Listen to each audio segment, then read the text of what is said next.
I think reachability analysis has different flavor and has different flavor when you connect software and operation together. You have the network side of the reachability where I don't know if network reachability analysis container has a whole total different flavor of like, is the cluster reachable or is the particular node in a cluster reachable? And are you even running in a cluster? And that's the whole cluster mess of things. And But on software is a different thing. So it's a separate beast entirely when it comes to dealing with. I've learned this more and more because most of my security history is in cloud native architectures, which is I'm learning like more niche than I thought it was. Like most people are dealing with large mixed environments.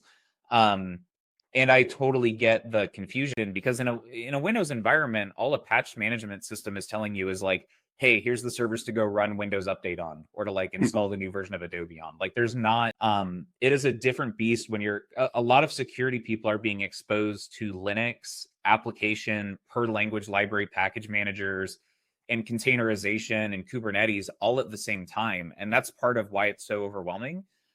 Is there's just like a whole multiple layers of new architecture that are all interfacing together. And it's really hard to keep it straight. So like the example I always go to is I didn't realize that SCA scanning and container scanning for most languages will give you the same results until like a few months ago.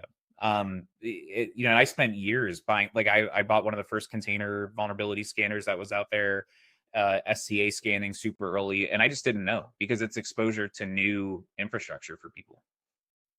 I think one of the examples that I like to bring into the mix is, and I'll find the slide, but is how things change and how the different, maybe you can jump in the different flavor of reachability. And one of my favorite diagrams is this one. It is a bit messy, but so we talk about the different reachability analysis and what this mess is, because people that approach this landscape of like, hey, it is reachable, but what does reachability mean? Like we build stuff in a container, we scan a different stage of a CI/CD, and we load this stuff in different container, and we run this container in different way.